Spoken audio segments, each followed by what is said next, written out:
Assalamualaikum warahmatullahi wabarakatuh.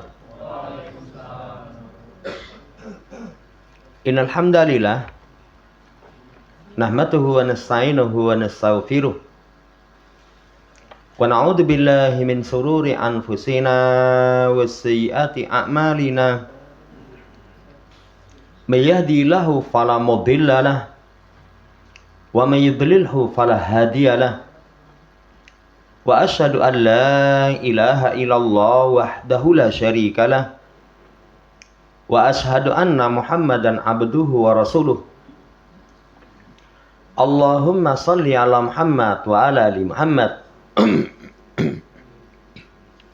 Ya ayyuhalladzina amanu taqullaha haqqa tuqatih wa la tamutunna illa wa antum muslimun. Ya ayyuhan nasu taqu rabbakumul ladzi khalaqakum min nafsin wahidah wa khalaqa minha zawjaha wa batha minhuma rijalan katsiran wa nisaa'a wattaqullaha alladzi tasaaluna bihi wal arham innallaha kana 'alaikum raqiba. Ya ayyuhalladzina amanu taqullaha wa qulu qawlan sadida yuslih lakum a'malakum wa yaghfir lakum dhunubakum wa may yuti'illaha wa rasulahu faqad faza fawzan 'azima. Amma ba'd, fa inna asydaqal hadits kitabullah wa khairal hadi hadi Muhammadin sallallahu alaihi wasallam wa syarrul umuri muhdatsatuha fa inna kulla muhdatsatin bid'ah wa kulla bid'atin dhalalah wa kulla dhalalatin finnar. Ma'asyiral muslimin rahimani wa rahimakumullah. Melanjutkan pembacaan kitab Bulughul Maram karya Al-Hafidz Ibnu Hajar Asqalani rahimahullah taala. Masih di Kitabut Thaharah, pembahasan tentang al-mashu 'alal kufaini, mengusap khuf. Kemarin sudah kita terangkan, khuf itu kaos kaki yang terbuat dari kulit. Masuk pada hadis yang Ali, semoga Allah meridainya, bahwasannya beliau berkata, "Lau kana dinu birra'yi lakana asfalul haufi aula bil mashi min a'lahu." Waqad ra'aitu Rasulullah sallallahu alaihi wasallam yamsahu ala dhahiri kufaihi. Akhrajahu Abu Dawud bi isnadin hasan. Ini Syekh Abdullah Basam mengatakan adalah hadis yang sahih. Riwayat Imam Abu Dawud. Kata sahabat Ali Ibn Abi Thalib, semoga Allah meridainya, kalau agama itu dengan akal, maka sungguh bagian bawah khuf lebih layak diusap dibandingkan dengan atasnya. Karena kalau seorang pakai khuf, ini kemarin sudah disampaikan, yang kotor bagian bawah. Kan kalau kita pakai, taruhlah kaos kaki atau sepatu lah, yang sepatu itu menutupi anggota wudhu yang wajib, berarti sepatu yang sampai poloknya ketutupan. Ya, itu kalau dipakai jalan, kotor kan bawahnya. Kata Ali, kalau agama itu akal, bawah ini lebih layak diusap dibandingkan dengan atasnya. Tapi aku melihat Rasul Shallallahu Alaihi Wasallam itu mengusap bagian atas khuf. Ini hadis yang sahih. Lah hadis ini apa fikih yang bisa dipetik? Pertama, wajib keberadaan mengusap khuf itu bagian atasnya saja. Bagian atasnya saja. Ya. Adapun selainnya itu tidak disyariatkan. Samping kanan, samping kiri, depan, belakang, bawah. Syariatnya cuman atasnya. Namanya ngusap, ya wis diusap. Kemarin sudah diterangkan apa bedanya mengusap dengan membasuh. Kalau membasuh itu airnya mengalir. Makanya kalau orang misalkan wudhu begini, nanti basuh kepada tangan. Tuang sini, alirkan sini. Itu namanya membasuh. Ya, tuang sini, alirkan Gini, ini membasuh. Tapi kalau mengusap, sekedar air yang menempel pada dua telapak tangan. Ini fikih yang pertama, seperti itu. Jadi bagian atasnya tok. Kalau ditanya samping kanan kiri, depan belakang, enggak. Bawah, tidak. Karena Rasul itu mempraktekannya dengan dohiru kufaihi. Bagian atas dari khufnya. Ini yang pertama. Yang kedua, anad-dina mabnahu ala naqli anillahi azza wa jalla wa an rasulihi sallallahu alaihi wasallam laisar ra'yu. Jadi agama itu pondasinya adalah nakal. Nakal itu kitab ataupun hadis. Apa yang datang dari Allah Al-Qur'anul Karim, apa yang datang dari Rasul SAW, hadis. Bukan dengan akal. Bukan dengan akal. Makanya kalau seorang beragama, prinsip dalam beragama itu dalilnya ono ora. Ayatnya ada enggak? Hadisnya ada enggak? Itu prinsip dalam beragama. Bukan dengan wah iki ra masuk akal. Tidak masuk akal. Akal itu bukan untuk pondasi beragama. Bukan dasar untuk beragama. Nanti akan diterangkan oleh beliau Syekh Abdullah Bassam. Jamaah hormati, pondasinya adalah dengan Quran dan hadis.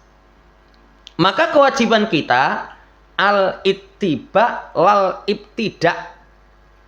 Kewajiban kita cuma ngikut. Kalau Quran sudah ngomong A, kita ikuti A. Kalau hadis sudah ngomong B, kita ikuti B.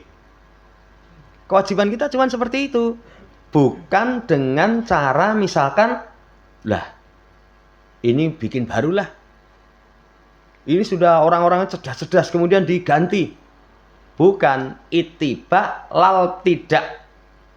Ittiba bukan ibtidak. Mengikuti bukan mengadakan perkara yang baru. Ini saudara yang saya hormati yang kedua. Kemudian yang ketiga, fikih dari hadis ini, kalau orang berpikir, itu tentu yang terlintas kalau khuf, kaos kaki atau sepatu dipakai jalan, kan yang kotor bagian bawah. Kalau orang secara akal, wah ngisore sing reget. Ngisore sing reget. Kadang bukan hanya kena kotoran, kena najis. Kan tentu yang dihilangkan bagian bawahnya. Cuman wajib bagi kita takdimun nakli as-sahih ala ra'yi. Kewajiban kita mengedepankan dalil dibandingkan dengan akal. Selama dalilnya sahih, itu yang kita kedepankan. Kita kedepankan. Akal itu dalam syariat punya kedudukan mulia. Tapi sekali lagi, bukan sebagai penentu. Bukan sebagai menentu. Kalau bahasa kita, orang wudhu ngentut. Kemarin sudah kita kasih contoh. Apa perintah yang diperintahkan oleh syariat? Psst. Itu sudah ke belakang. Langsung wudhu lagi. Lu sing kentut itu bagian belakang, ke orang masuk kamar mandi, kemudian cebok dulu. Kan enggak, kalau seorang kentut, wudhunya batal, cukup ulangi wudhu. Tapi kalau, waduh, kangkungnya melu metu sithik. Itu namanya bukan hanya kentut. Ya, bukan hanya kentut. Kalau seperti itu, ya kamu harus bersihkan pakaianmu. Waduh, kena. Ya kamu kuceki. Sampai nanti bersih. Ini saudara yang saya hormati, nakal yang sahih itu dikedepankan dibandingkan dengan akal. Walaupun tadi kita sampaikan, akal itu dalam syariat memiliki kedudukan yang tinggi.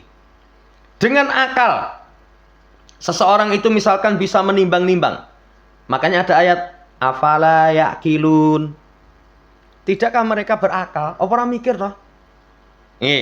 Nanti dalam ayat yang lain, inna fi dzalika laayatil liqaumi ya'qilun. Sesungguhnya dalam hal itu terdapat tanda bagi kaum yang berakal. Akal itu nikmat yang luar biasa. Nikmat yang luar biasa. Termasuk seseorang, jamaah hormati, urusan agama. Itu keyakinan itu bisa kuat kalau orang memiliki akal.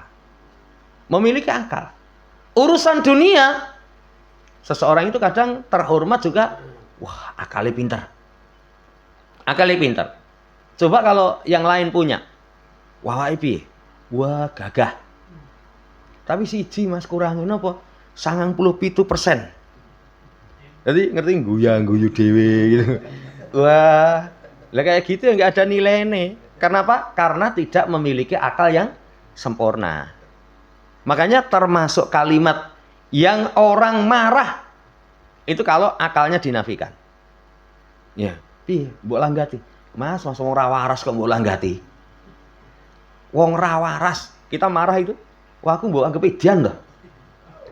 Ini akal ini memiliki kedudukan yang sangat luar biasa, nikmat yang luar biasa. Nikmat yang luar biasa. Orang yang memiliki akal harusnya dia menerima syariat. Makanya di masa Nabi SAW banyak orang-orang itu yang masuk Islam karena termasuk padanya mikir cerdas. Wah ini Nabi Muhammad dituduh orang gila. Bukan orang gila. Nabi Muhammad dituduh tukang sihir. Mantra sihir itu bukan seperti itu. Nabi Muhammad dituduh penyair. Lah Quran itu bukan syair kok.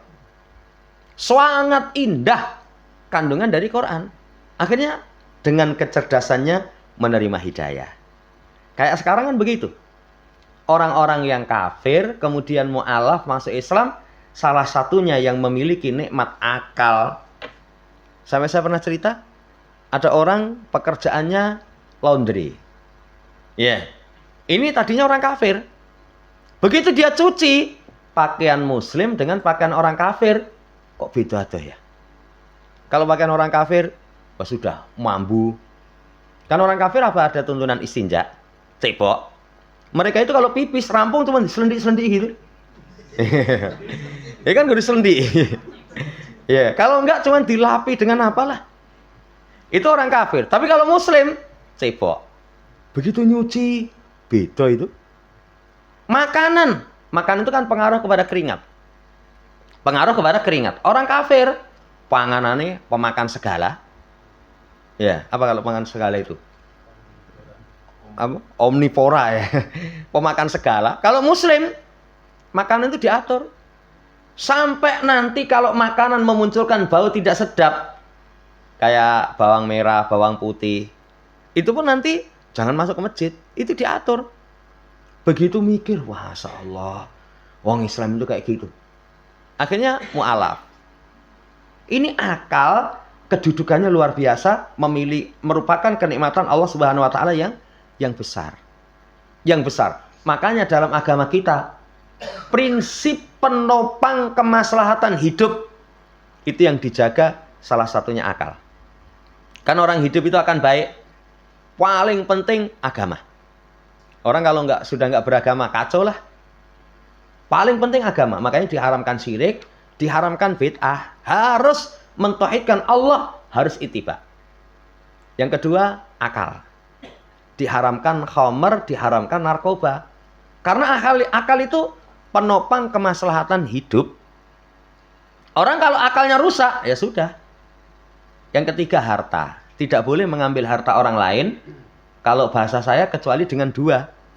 Satu, kerelaan hati. Yang kedua, muamalah yang syar'i. Kerelaan hati itu dua. Hadiah, sedekah. No, Mas PN. Ya, itu kerelaan hati. Kalau yang kedua, muamalah. Sapa gelem tuku? Berapa itu? 50.000. Walah, ini sisoku sithik. Kan ada kalau di negeri kita itu sing sekte Ndoboliyun itu. Itu kan aku dombe sithik itu. Oh, siapa mau? Ya. Jamaah hormati muamalah yang syar'i, jual beli. Di luar itu nggak boleh. Ketemu orang bodoh misalkan, wah digelembui, nggak boleh. Itu penjagaan harta, penjagaan nasab, diharamkan zina. Kemudian penjagaan jiwa, diharamkan mengalirkan darah tanpa alasan yang benar. Ini saudara yang saya hormati tentang akal seperti itu. Kemudian kata Syekh Abdullah Bassam, sebagian orang mengatakan al-wajibu anad-dina yuwafiqul akla. Yang wajib agama itu mesti mencocoki akal. Kalimat ini kalau mutlak ini belum tentu. Tapi kalau dengan rincian mesti. Semua perkara syariat itu bisa diterima dengan akal, itu mesti. Cuman saudara yang hormati, akal yang bisa menerima syariat itu, jadi semua syariat itu mesti bisa diterima oleh akal. Itu catatannya adalah ayakunal aklu saliman sahihan. Akalnya selamat, sehat. Kalau akalnya sudah kacau, kalau akalnya itu sudah terkena subuhat, terkena hawa nafsu, ya nggak mungkin. Ya nggak mungkin. Karena akal itu ditimbang dengan syariat, syariat tidak ditimbang dengan akal. Makanya nanti kalau ada orang ngomong, agama itu mesti masuk akal. Akalnya sapa sih? Kalau akal yang saliman sahihan, pasti. Itu sesuatu yang pasti. Tapi kalau akalnya sudah kena hawa nafsu, kena syahwat, kena subuhat, nggak bisa. Kenapa nggak bisa? Karena syariat itu nanti tolok ukur untuk mengukur akal seseorang. Bukan akal untuk menimbang syariat. Bukan akal untuk menimbang syariat. Makanya orang bisa diketahui, wih orang waras oh mas. Dari mana kamu tahu tidak waras? Lah mosok syariat kok ditolak? Mosok syariat kok dibandingkan dengan perkara-perkara yang bersifat duniawi, dianggap lebih baik perkara duniawi? Itu keliru.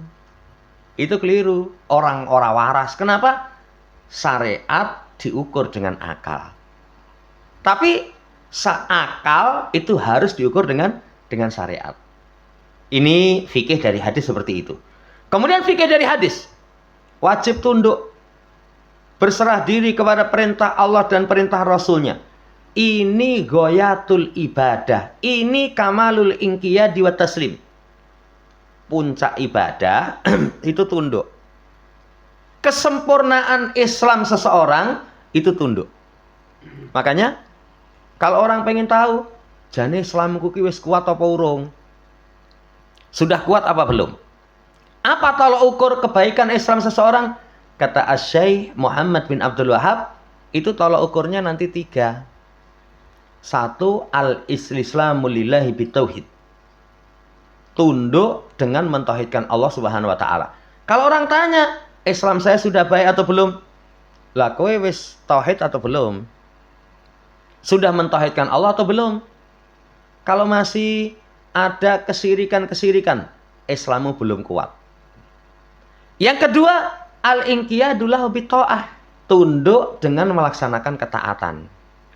Ketaatan itu begitu ada perintah, nggih. Nanti dalam ayat innama kana qaulal mu'minin idza du'a ilallahi wa rasulihi liyahkuma bainahum ayaqulu sami'na wa ata'na. Dengar, taat. Itu berkaitan dengan perintah. Kalau ada perintah, kita masih apalagi lebih parah, bukan hanya mengingkari, menolak, menentang. Berarti belum dikatakan muslim yang baik. Larangan juga begitu. Larangan itu ditaati, ditinggalkan.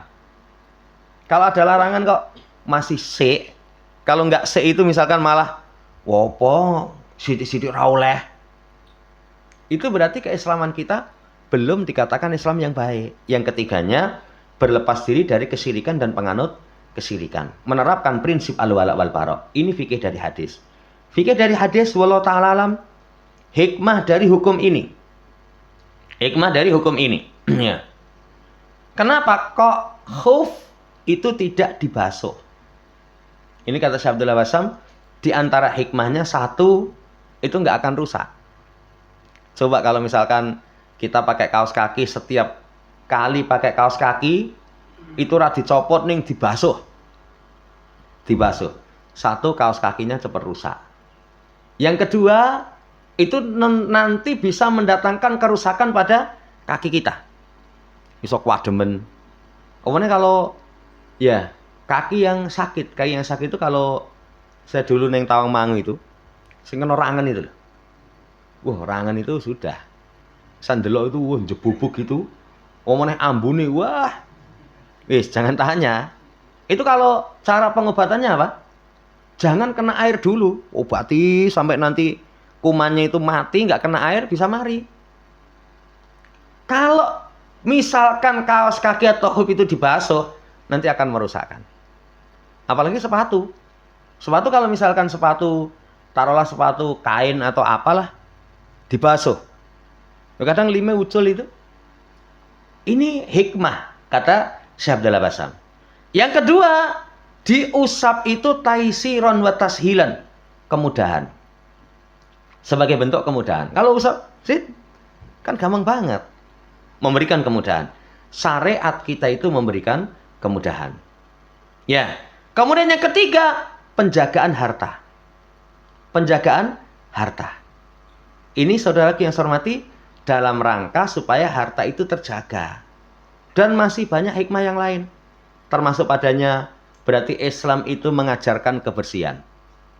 Salah satunya kalau ada yang dibersihkan. Islam itu mengajarkan kebersihan. Dan ini sudah berlalu. Apa kebersihan yang dituntunkan dalam Islam? 5. 1 jiwa, ini paling pokok. Yang kedua badan. Makanya ada syariat cebok, ada syariat wudhu, ada syariat mandi. Itu kebersihan badan.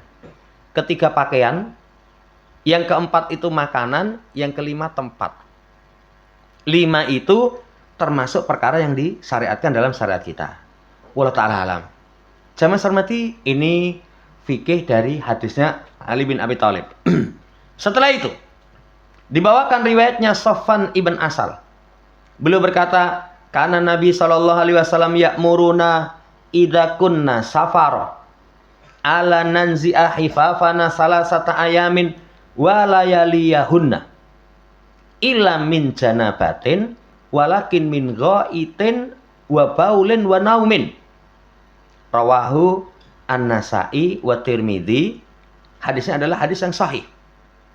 Nah, ini disahihkan oleh Ibnu Huzaimah, juga termasuk Syekh Abdullah Basam. Kata Nabi SAW, kata Sofwan ibn Asal, Rasul memerintahkan kami, kalau kami safar, itu tidak usah melepas khuf.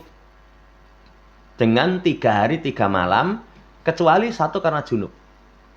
Tapi kalau hanya sekedar buang air besar, buang air kecil atau tidur, itu boleh kaos kakinya tidak dilepas. Saudara yang saya hormati, hadis ini boleh mengusap khuf ketika safar. Sebagaimana ketika orang tidak safar. Nah, safar itu lebih sangat butuh. Lebih sangat butuh. Kan orang safar tuh kadang, wah ini kalau urusan dan cepet-cepet nyopoti sepatu kesuwen. Ya, itu lebih butuh. Makanya boleh mengusap khuf ketika orang dalam kondisi safar. Sekarang, seberapa jauh seseorang itu dikatakan safar? Pendapat yang terkuat itu uraf. Kalau menurut kebiasaan orang mengatakan lungo adoh, itu disebut safar. Itu disebut safar. Ini disampaikan supaya tidak bergampangan. Sebagian ulama mengatakan kalau di kilometer kisaran 85 kilometer. Kalau 85 ya lumayan adoh. Tapi kalau kembali kepada yang awal, yang uruf tadi, swidak limo itu saya rasakan sudah jauh. Swidak limo itu kalau numpak motor, itu juga rekoso itu, apalagi numpak motor Supra Bapak. Supra Bapak itu kalau bianter, bengok-bengok, ya. Oh ngalon-alon aja keder, ya. Ya. Tapi zaman Pak Ituku ya penak banget. Jamaah hormati, 65 itu sudah lumayan jauh. Tapi jangan bergampangan. Karena ada sebagian orang bergampangan. Saya semalam itu ngaji di Teluan. Salah satu pertanyaan itu ada orang patokan safar itu luar kota. Kalau luar kota itu wah gampang banget, sampai cerita itu paling 10 kilo, 15 kilo wis. Nah, saya kalau luar kota 5 menit itu luar kota. No. Nanti Mas, Solo. Ini Sukoharjo ke Solo itu cuma berapa? 5 menit. Melompat jembatan tipes itu sudah luar kota. Makanya kalau orang main kata-kata, "Ning endi iki?" Luar kota. Yalah gunung tipes luar kota. Iya. Tapi kalau sekitar misalkan 65-70 orang sudah katakan pergi Jawa. Walaupun ulama mengatakan kalau di kilometer itu 85. Lah ini jangan bergampangan. Jangan bergampangan. Lah ada orang yang wis lunga sithik kemarin tuh kemana itu? Pokoknya 15-an kilo itu wis sholatnya dikosor. Wah, ini bermudah-mudahan. Bermudah-mudahan. Ya saya juga pernah nemu ya ada orang sini ya sekitar berapa lah 17-an kilo. 17 kilo itu kalau naik motor, apa naik motornya Aerox gitu. Ya, sing numpaki kendel pun berapa menit itu? 20 menit. Sekitar itu nggak sampai kok. Nah ini saudara yang saya hormati, safar. Iya, wallahu ta'ala alam.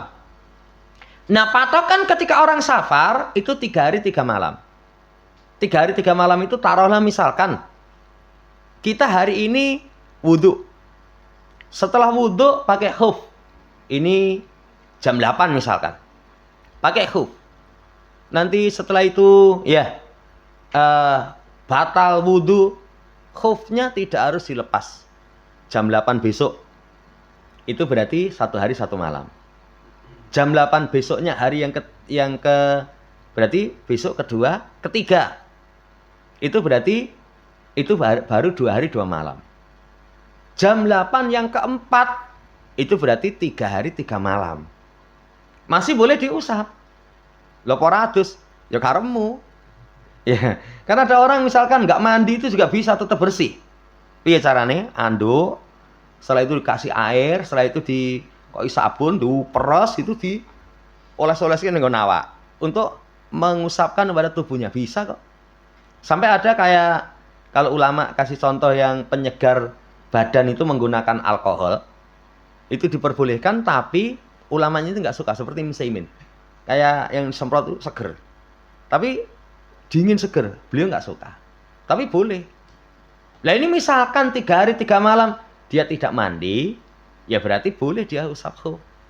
Tapi kalau mandi, ya masuk mandi khufnya nggak dilepas kan nggak mungkin. Saya hormati, ini kalau orang yang safar. Iya, nanti ketika mukim akan diterangkan 1 hari. Kemudian fikih dari hadis. Mengusap khuf itu dari hadas kecil. Hadas kecil itu buang air besar, pipis, tidur. Buang air besar, kemudian pipis, kemudian tidur. Walaupun kalau kita misalkan buang air besar, kaos kaki ras dicopot itu juga nggak bisa.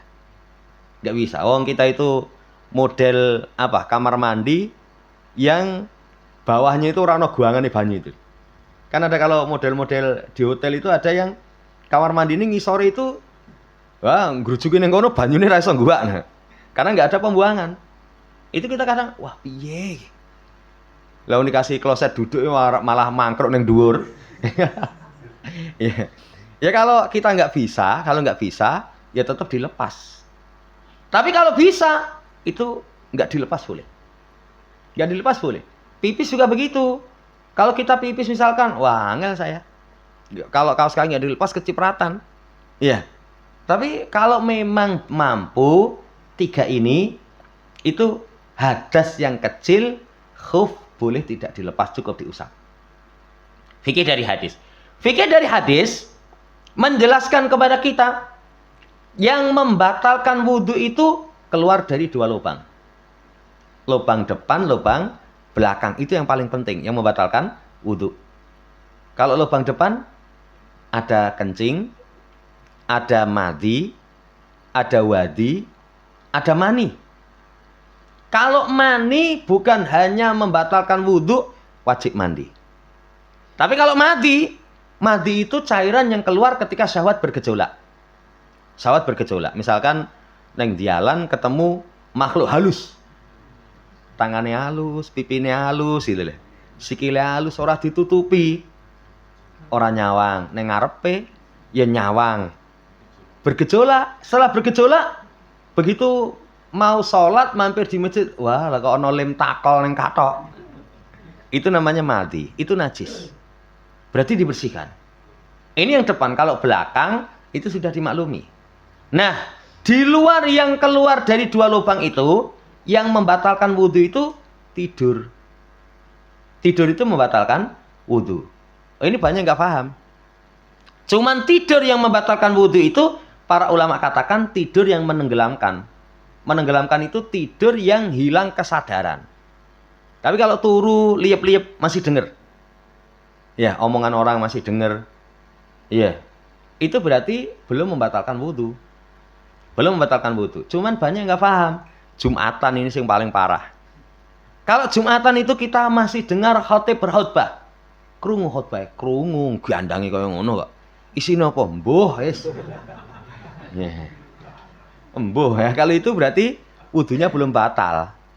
Tapi kalau misalkan mlebu masjid, belum adzan, bar salat mojok, ya, cari sandaran, setelah itu turu gitu, komat digugah. Mas, salat. Wah, iki masjid aliran apa to iki? Jumatan ora ana adzan, ora ana khutbah, ngerti-ngerti komat. Lah kowe teko turu angklerno. Kalau seperti itu batal, dia harus berwudu. Ini pembatal wudu adalah tidur yang menenggelamkan. Lah, masuk tidur yang menenggelamkan itu semua perkara yang menutupi akal. Termasuk semaput. Ya, atau misalkan minum minuman keras. Arep salat, kuademen, ya wis wudu, sik ngombe ciu sik. Ya kebangetan lah ya. Itu ya, hilang kesadarannya itu membatalkan wudu. Ya, wallahu ta'ala alam. Kemudian jamaah hormati, fikih dari hadis ini diikutkan dengan khauf itu yang tadi kita sebut jarobain, kaos kaki, masuk padanya sepatu, dengan catatan menutupi anggota wudu yang wajib. Anggota wudu yang wajib itu adalah bagian kaki sampai polok. Kalau orang pakai kaos kaki tapi tidak sampai polok, kan ada kaos kaki itu yang ngisor polok. Biar nanti pakai sepatunya nyaman, itu pakai kaos kaki seperti itu. Itu berarti dilepas. Itu dilepas. Pakai sepatu, tapi sepatunya nggak nutupi polok. Kan ada sepatu, poloknya ketok. Itu berarti dilepas. Ini sampai ulama mengatakan, masuk padanya. Ya, kaos kakinya isi utuh wanyir atau sudah bolong-bolong, itu semuanya tercakup. Tercakup, jamaah hormati, ketika dia wudu boleh diusap. Kemudian hadis setelahnya, kata Nabi sallallahu alaihi wasallam, ja'alan Nabi sallallahu alaihi wasallam salasata ayam wa layaliyahunna lil musafir wa yauman wa lailatan lil mukim. Mengusap huf itu kalau safar 3 hari, kalau mukim itu sehari semalam. Sehari semalam itu tadi cara ngitungnya. Kita wudu, setelah wudu kita pakai khuf. Pakai khuf. Nanti cara ngitungnya bukan pakai pertama tapi batal pertama. Kita pakai misalkan ini jam 8. Ya, kemudian setelah itu dipakai sholat. Jam 10 batal. Berarti batal itu diusap. Sampai nanti besok jam 10 siang. Wallahu ta'ala alam. Ini cara menghitungnya itu seperti itu. Jadi ibtida'ul mashi ba'dal hadas ila misli mudati minal yaumi rabi. Dari nanti kalau safar hari yang keempat. Hari yang keempat. Wallahu ta'ala alam cara ngitungnya. Jadi tadi kita sampaikan misalkan jam 8 pakai khuf.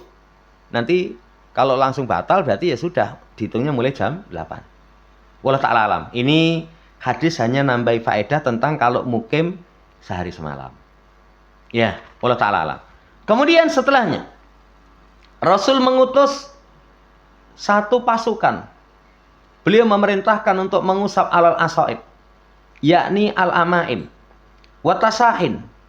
Watasahin itu ya khuf atau yang ini, yang lainnya. Jadi tasahin itu ya khuf tadi seperti yang disebutkan tadi.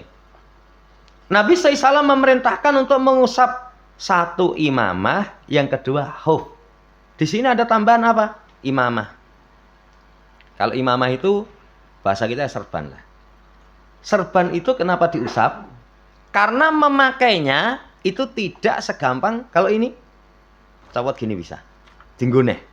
Coba kalau imamah dicopot selehke. Ucul.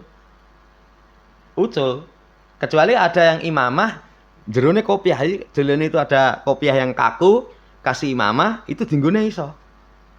Walaupun sekarang ada yang koyo imamah ning tidak perlu ngubet-ngubet. Tukune ning endi? Ning Jogokarian. Sakawan tuh lihat ada orang, wah koyo ya pakai imamah, tapi ternyata kok gampang nganggo nih. Ya, jadi nggak perlu diubet-ubet, itu sudah bisa. Lah kalau seperti itu, copot wae, lepas. Ketika wudu. Tapi kalau imamah yang tadi kita sebutkan, kalau dicopot, nanti make kadang ribet. Apalagi dalam kondisi perang.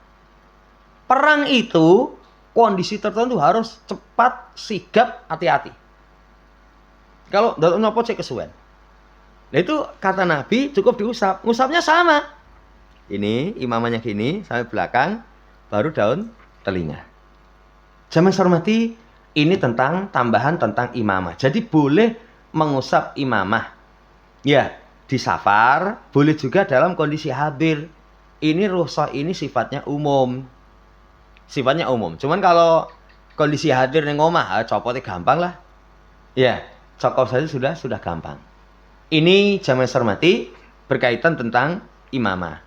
Lah, nanti hadis yang setelah itu mengusap hub tadi dari hadas yang kecil. Kalau hadas besar, junub harus dicopot.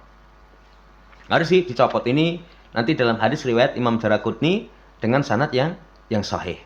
Ya, Allah Ta'ala alam, selesai pembahasan seputar tentang hub. Insya Allah nanti lanjut di pembahasan seterusnya tentang nawaqidul wudu, perkara yang bisa membatalkan wudu. Demikian. Sebelum ditutup, barangkali ada yang tanyakan.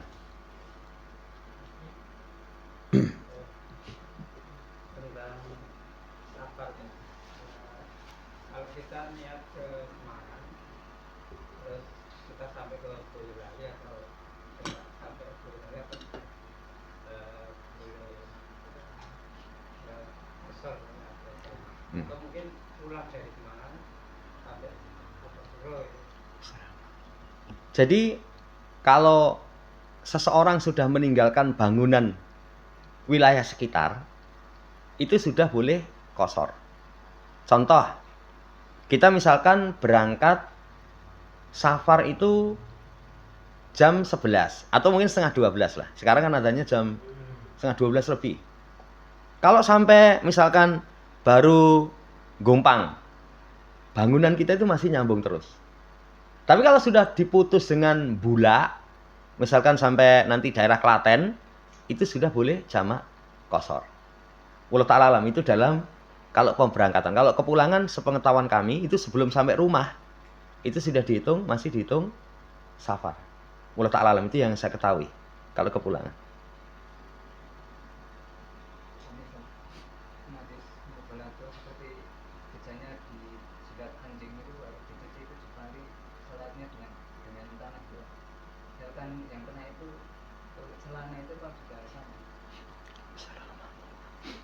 Yang kemarin disampaikan, hadisnya itu khusus dengan bejana. Khusus dengan bejana. Adapun selainnya itu tidak terkena hukum itu.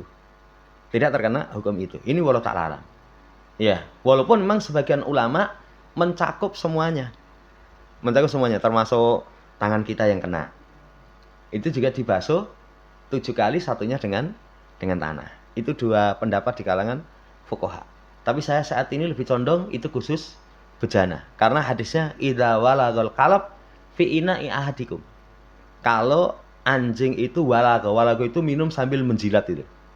Itu kena bejana kita, basuh 7 kali, salah satunya dengan tanah. Wallahu ta'ala alam.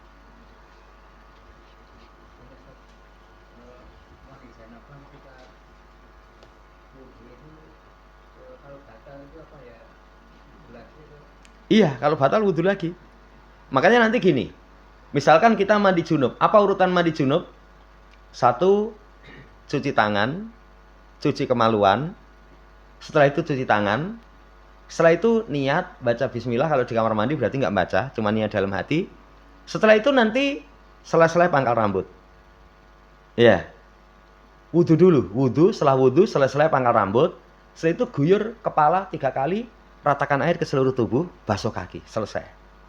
Ya, kalau misalkan tengahnya kita sudah niat mandi junub, tengahnya ngentut, atau tengahnya misalkan begitu airnya dingin, pipis, atau tengah-tengah mandi misalkan ini pengen buang hajat, berarti nanti wudu lagi, karena dia niat untuk mandi, setelah itu terbatalkan. niatnya mandi wajib setelah itu terbatalkan. Wallahu ta'ala alam. Ya, cuman banyak yang kadang belum paham. Mandi harian itu nanti setelah itu nggak wudhu, ya beda. Karena kalau mandi yang mencukupi wudhu itu mandi yang wajib, yang ada niat dalam hati untuk mengangkat hadas besar. Wallahu ta'ala alam. Termasuk memandikan jenazah. Saya dulu itu kaget, jadi ada orang pas ngurus jenazah itu, ya, padahal di situ saya lihat ada orang-orang yang paham. Tapi begitu sing liyane ngomong itu ada dia, karena mungkin merasa dituakan, sing ngatur si jiwae. Lah sudah selesai mandi itu perutnya dipelurut, keluar kotoran lagi. Lah setelah itu nggak diulangi lagi. Lah itu gimana itu? Berarti batal. Makanya kalau mandikan jenazah, apa urutan pertama? Urutan pertama itu wetenge sik dipelurut sampai keluar, najisnya resik. Begitu resik, baru nanti dimandikan sebagaimana urutan memandikan jenazah yang sunnah. Wallahu ta'ala. Cukup. Demikian yang bisa kita sampaikan, kurang lebihnya mohon dimaafkan. Subhanakallahumma rabbana bihamdika, asyhadu an la ilaha illa anta, astaghfiruka wa atubu ilaik. Assalamualaikum warahmatullahi wabarakatuh.